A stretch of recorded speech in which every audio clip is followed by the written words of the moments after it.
Ja, hallo. Wir sind hier an einem frischen Frühlingsmorgen in Berlin, in einer schönen Bar, die extra für uns geöffnet hat, in Neukölln. Robert kennt die Gegend hier, hat er mir eben schon erzählt. Ich sitze hier nämlich mit Robert Forster, einem der großartigsten Songwriter, die es jemals von Brisbane ins Posh-Tackle in Neukölln geschafft haben. Und freue mich sehr. Robert ist gerade auf Tour, hat gestern ein fantastisches Konzert gespielt in Berlin. Und so, welcome Robert. Thank you. Wonderful to be here. What was it like yesterday? Did you like it? I thought it was fantastic. I thought it was a really good show. It was like Lewis and I, Lewis is your son, my right? son, Yeah. who was in the Gunsax, who played, my son Lewis, who played on the Candle and the Flame album, my latest album, and him and I are on tour. And I think that was probably about the 12th show that we've done. And we played in the UK before that, and then now we're doing Germany.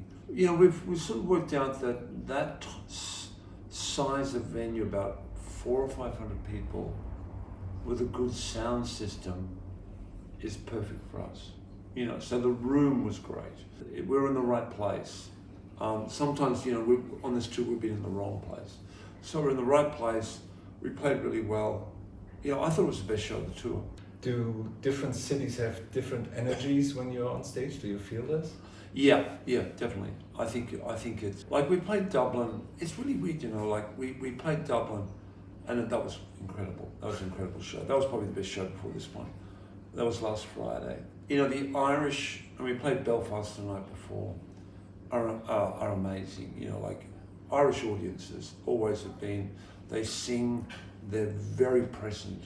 You know, like they're really. You know, you're playing in Dublin. You know, it's like. I tell musicians that play with me, I prepare them. I go, like, this crowd will really be on, and you've really got to be prepared. And they are just stunned, you know, at the start. It's like, so people just coming at you and really enthusiastic. The Dublin audiences are amazing. But then, you know, then you come to Hamburg, and it's like more reserved, of course, anywhere it would be, more reserved. But then, you know, like we play and we go down to the dressing room and people still clapping, and we have to come back up all those stairs and find the stage again. So it's really weird. Like the Germans are quieter, but then they'll clap long, and they want you to come back. Where in Dublin or other places they might be a lot clapper, and then when you finish they go, okay. There are differences, but the enthusiasm is still the same. You always seem to have a special relationship to German audiences in a way. I do. It was in the 80s with the Go-Betweens. You were on the cover of Specs magazine and stuff like that. So was this always that were more people interested here than everywhere else? I'd say so. I think it was because the Go-Betweens at the time in the 80s, the Germans were interested in us, because we were an interesting group. We were a good group. We had interesting texts. We were also from Australia, so there was that exotic angle. It was like the Germans had for 20 or 30 years English music, rock and roll, American music. There hadn't been much from Australia. And so there was a bit of a wave in the 80s with the birthday party in Nick Cave and the Bad Seeds, the Triffids and ourselves. So people were talking about an Australian sound, an Australian attitude. So that was one part of it. And journalists and audiences were interested. They'd talk to us about Australia. After shows, you'd be talking to people, and you know, and what's Australia like, and why do you sound like this, and all of that. I think the other thing was that we were a different kind of rock group, and that we were interested in stuff. They were interested in us, but we were interested in Berlin and Hamburg and Munich, and like, what's happening here? Where can we go? We were culturally, although we didn't know much, we could talk to journalists, really cliche thing, you know, the films of Fassbinder, you know, Werner Herzog, and you know, Isherwood, Christopher Isherwood, the English writer that came to Berlin. And there was just certain cultural things that we were interested in Germany that I don't think normal rock bands were, you know. And so I think with Lindy and Grant and myself and Robert Vickers, we were culturally interested in what we were experiencing, because for us also, being in a rock band was about traveling and discovering. And I think that sort of made us a little bit different. Well, let's play Hamburg because the Beatles played there in 1962, you know, and that's it. Do you know what I mean? It was like, no, Germany's more than that. So I think, you know, that's a long answer, but I think that's what it was. Speaking of the Beatles, you went to Abbey Road just recently, didn't you? Yeah. I went to Abbey Road it's about 10 days ago, and to master two of my albums that are coming out on Needle Mythology. They're two of my 90s albums are being remastered and reissued. So it's Warm Nights and one's got a new title. Oh. It was called I Had a New York Girlfriend. Yes. But now it's going back to what I had as its, I can't tell you unfortunately, it's going back to what was its original and better title. When it comes to redoing my back catalogue, I mess with it. Do you know what I mean? Like Morrissey. Like Morrissey, yeah, exactly. I new cover, that's what I really wanted, all of that sort of stuff. But some of it stays the same, like Danger in the Past is the same, because I really liked it. And so we went there to remaster it, and it was very moving. I'm not a Beatles, you know, like super fan. It was a Sunday, and I got there at 10 o'clock. The mastering engineer was there, and someone must have put a word through from Needle Mythology that I wanted a bit of a tour, like everyone. And the mastering engineer, it's 10 o'clock Sunday morning, and he said, "You're very, very lucky. I can show you around, and every studio is empty." He said, "That doesn't happen much at all." So we went to Studio 3 first, upstairs, where Pink Floyd did Dark Side of the Moon. And then we went to 2, and that was just amazing, which is where the Beatles did all of their albums except for Let It Be, I believe. And that, you know, like, that was just extraordinary. You know, like to go down there. Have you been there? Yeah, a few times. Yeah. So you've been to 2? I've been to 2 with Paul McCartney. Oh, wow. Okay, so you interviewed it even there? Well, interview would be too much, but I was there when he played one of his side projects called The Fireman, one album, and so there were drinks and there was something to eat, and they played the album and we were drinking. At one point, Paul McCartney was standing in the middle of the room and said, "Hello, guys," and then he went from journalist to have a small talk. And I was already a little bit drunk, so I could ask all the questions I wouldn't have dared to ask if I would have been sober, which was good, I guess. And how many journalists were there? Probably about 30 something. So were you downstairs on the floor? Mm-hmm. Yes. And the speakers were set up, and they were playing the Fireman album. Well, that was over. The Fireman album was over, and it was just like having drinks and stuff. And then Paul McCartney walked in and said, "Hello." Did you know he was going to walk in? No, I didn't. So that was a surprise. Yeah. And there was journalists from all over Europe. Yeah, it was a mutual friend, Robert Forster was there, who was a musician as well, and a writer for Rolling Stone.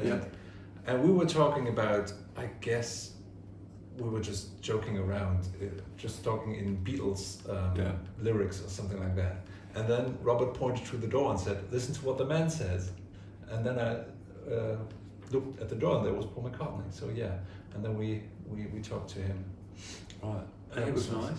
He was great. Yeah. I mean, you never get really near him because he's a star. He's very guarded in what he says and stuff. But yeah. Wow. Yeah, no, it was amazing being in the room. You know, and it was sort of, I don't know, the weird thing is, and I don't know if you picked this up, and I don't know if it's been written in any Beatles book, you'd know. But when I went there, and we're talking to the mastering guy had been there for 28 years, and he said, and when we got down there, it was Sunday morning, 10 a.m., and I was smelling it, the room, and this sort of damp smell came through. And he said there's pipes underneath the floor, and he said it gives it this sort of faintly weird smell. And then I thought, well, the Beatles must have been here recording all these albums with this sort of weird, slightly weird smell. Do people talk about this? I think I... Did you pick it up? Sure. No, I didn't. Okay. But maybe there's a book there. There could be a book about there. the smell of Abbey Road. The smell of it. And, because I thought the Beatles, they must have done Revolver and Rubber Soul and Sgt. Pepper, and this sort of faintly weird smell going on. He said that, there's old pipes, water pipes, going right on the studio that they can't change. But it was great, it reminded me when I was on the piano here, because it was very quick, it was quite quick. But going down the stairs and knowing the Beatles, basically they spent the 60s going up and down those stairs. Yeah, and the interesting thing is like the control room where the producer was upstairs. Yeah, it's up there. So they were like the little kids on the playground, and the producer was watching them. So. Yeah, I've seen those photos. I knew that angle, and I knew there was a staircase. But to go up and down, it was really, that was almost the biggest thing for me, going down that staircase. Yeah. I looked over and I saw the one thing I said, there's a piano over there, an old piano, and he went, oh, that's the Mrs. Mills piano. Oh, Lady Madonna. And he opened it up, and the keys are like brown and just nothing's been done to it since the 60s or even the 50s or the 40s, and it's an upright. It's pretty much just like that, and but dark wood, and he lifted it, and I just played a few chords, and you just sort of wow. That was really, so this is the piano, and it was not only on Lady Madonna, I think they used it on a couple of things. So you're there and you just sort of, that's a moment when you're playing that piano. And then we went through to Studio One, which is where they do all the soundtracks, where they do all of, which is like in the Flughafen, like it's just have you been there? Yeah. Yeah. And where they did the Star Wars and all that. Yeah. Well, Judge Martin, who has an office there, and he showed me around once. Oh, that must have been great. Yeah, being in Studio 2 was really, really special. And they told me, you can, because I knew I wouldn't be allowed to see them, but I was very interested in the microphones. But I knew they'd be, and I said, so all the original 60s mics are here and stuff. And he said, yeah, they're all catalogued. And he said, you can come in, and he said, artists can come in, you could come in here, and it's all catalogued. So you could come in, I'd be in the studio hiring it, as a band, and go, I want the microphone that John Lennon did, the lead vocal on Ticket to Ride.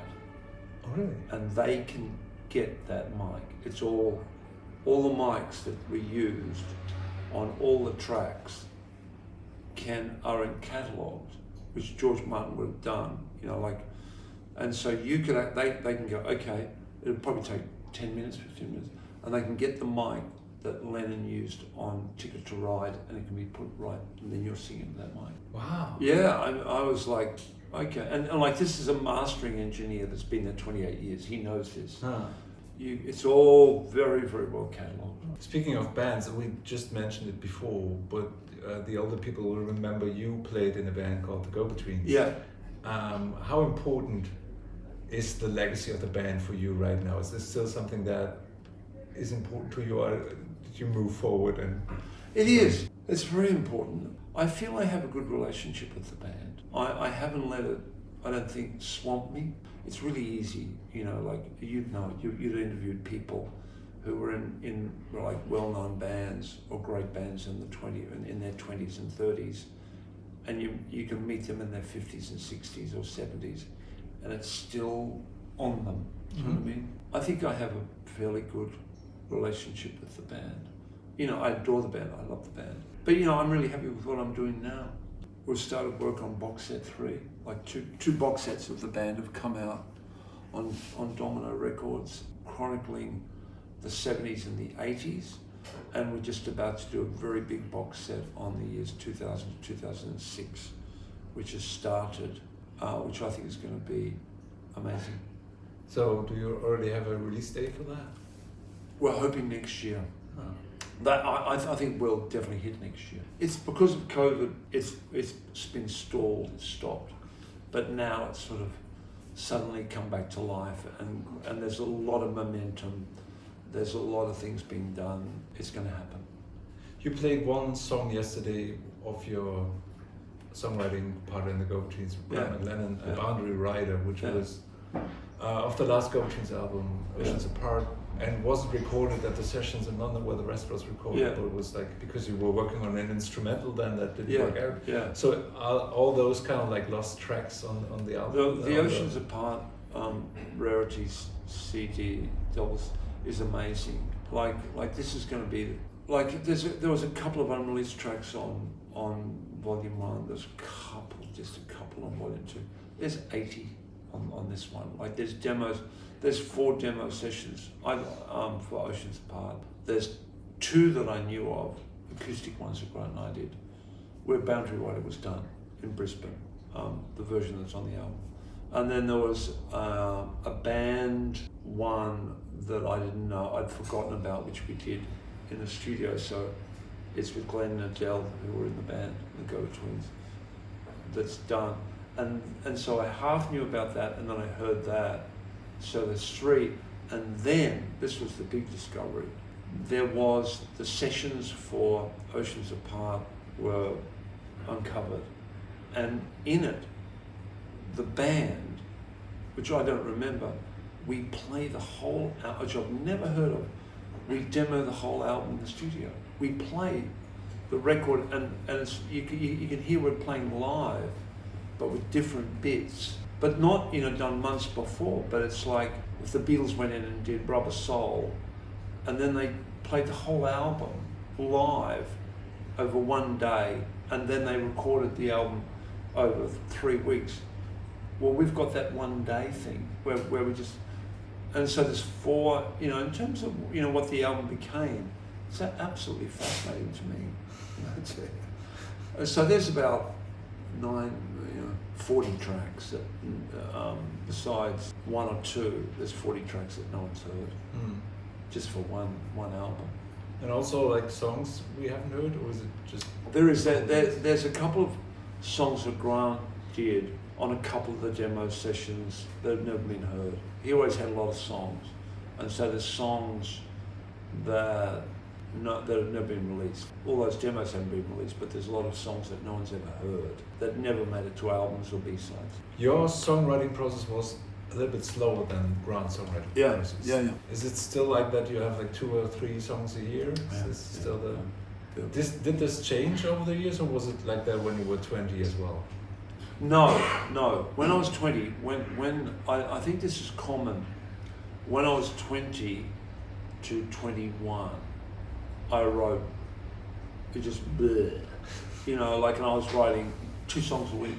Mm-hmm. And often we'd play them. There's like 50 or 60 songs that we would have played in Brisbane in 1978, 79 that just don't exist. And we'd play them once. Yeah. So I'd write a song on Monday, we'd rehearse, we'd play a show on Friday night, we'd play that song. If it wasn't any good, it'd be gone. And then when Grant started to write songs in 1980, 81, he wrote about 60 songs in his first 2 years as well. I think it's common, And then I just settled into this pattern where I just wrote 2 songs a year, maybe 3. It's been the same. I used to worry about it, but I don't anymore. I know that's my process. You got back to the time when you were 20, 21 in 2 songs recently. On your last album's Fame, on the album Inferno, and on the new one is one that is called When I Was a Young Man. Yeah. What was so important about this time that this went back into your... Like when I wrote When I Was a Young Man, I searched for the ideas, because it's a song I love. To me, it's one of the best songs I've ever written. And I start to wonder, well, where does that come from? Because I actually wrote the song in 2018, and I had a different lyric, and I wasn't happy with it. I just thought, I've done this before. And something, if I went back to my diary, I might just get the moment, because it was something completely different. And it was like a song I'd written from 2008, 2007. And that's not good enough. The one, there's 2 clues I have for the song. But it's always, as you would know, asking an artist about where they get their inspiration. they're almost the most unreliable people. Do you know what I mean? Like, but the two ideas I have is, there was a radio show in Australia, and I can only imagine this was right at the back of my brain. There was a radio show in Australia, and it's like the year that changed you, which I'd hear on the radio every now and then. And people would famous people would talk about the year where their life changed. And for me, it was when I was 21. And when I was 21, I moved out of home. The Go-Betweens first record came out.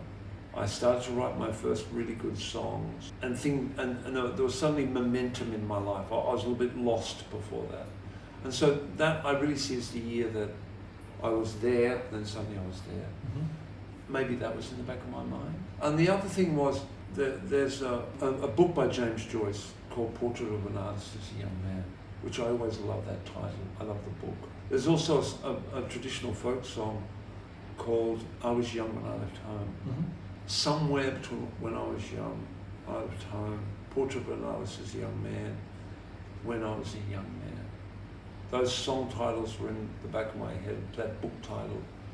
I can only imagine that one moment when I was trying, all of that just came. I don't know how, but it just, and then I had it. The interesting thing about this song is you're talking about your beginnings as an artist. Yes. But it's not like in the Springsteen narrative where someone has to break out of home and run away and stuff like that. There's no conflict there in a way, or was there a conflict? No, there wasn't. You're exactly right. It was more an awakening. Yeah. It was more, suddenly I was out of my suburban family house.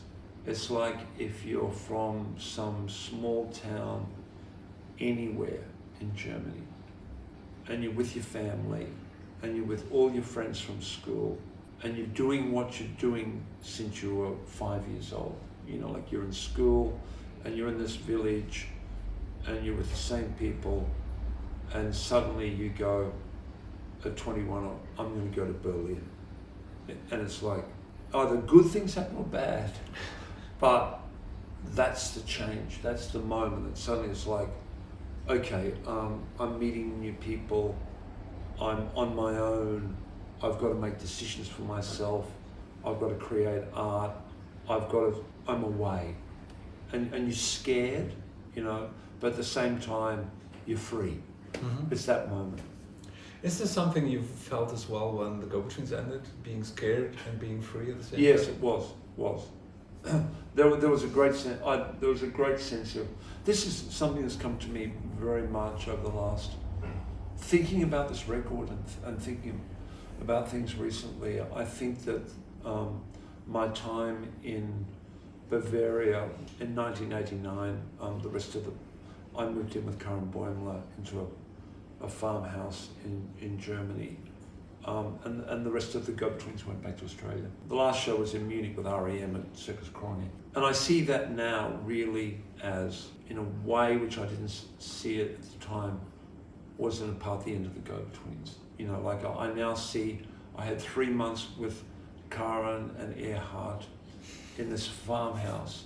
It was hard to go back to the Go-Betweens after that. Mm-hmm. You know, like, and I didn't see it at the time, and I now see that was, I saw a new life and I had new feelings, and I had new feelings about music.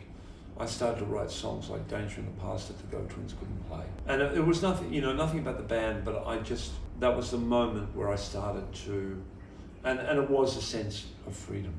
This is the next chapter. I didn't really know it, because I obviously went back to Sydney, we tried to make a Go-Betweens album and it didn't work.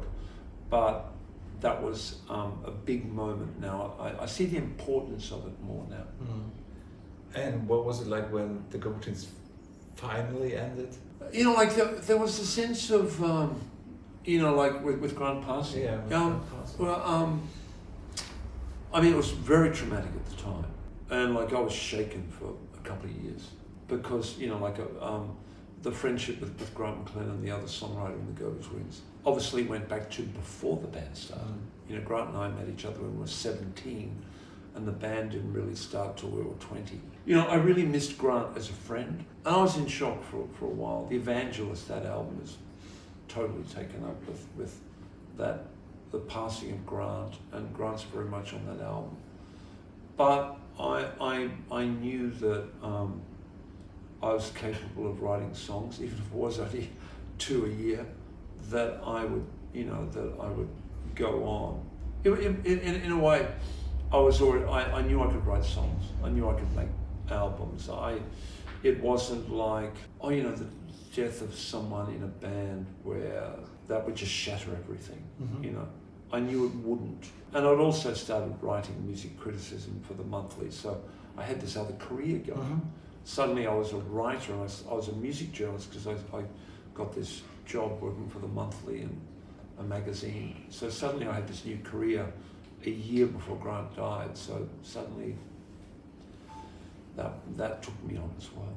Ah, yeah. So did this influence your creative process as a songwriter as well, or was this? I don't think so. I think I was a natural as a music journalist because I'd always sort of thought of music that way.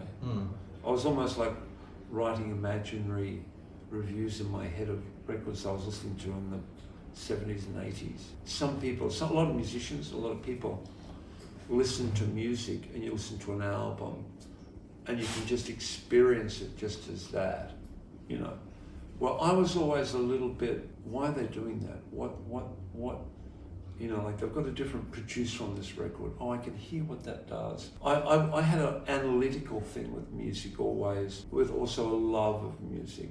So I think that sort of meant that I had some sort of ability to write about it. You're writing a novel now. Yes. Is that true? Yes, I am writing a novel. I've been writing it for I started in 2017. I've been writing off and on. It's getting better. It's taken longer than I thought. Two things have happened with the book. Because it's my first novel, I'm learning to write a novel, how to write a novel, and I'm writing a novel. I'm doing two things at the one time. So I've made mistakes, and I'm learning the process while I do it, which means it's taken longer. I'm really happy with it. It's getting better. I'm writing a new ending at the moment. I really like it. I can't tell when it's going to come out. I can't tell what people are going to think about it. I don't know if my editor's going to like it. I have no idea. Suppose there would be a character in the novel who's really evil. What kind of music would he listen to? Well, there's an evil character in the probably new romantic music. Like Spandau Ballet? Or... Oh no, I love Spandau. No, more Visage maybe. Maybe even some new romantic that we don't, fringe new romantic. That could be the music that the villain listens to. See, that could be in a Bond film, the villain in a Bond film, and they're in the Swiss, they're always in Switzerland, in this sort of tower, and they're listening to Visage. It's that sort of book. Well, thanks a lot, Robert. It's a pleasure. It's a pleasure.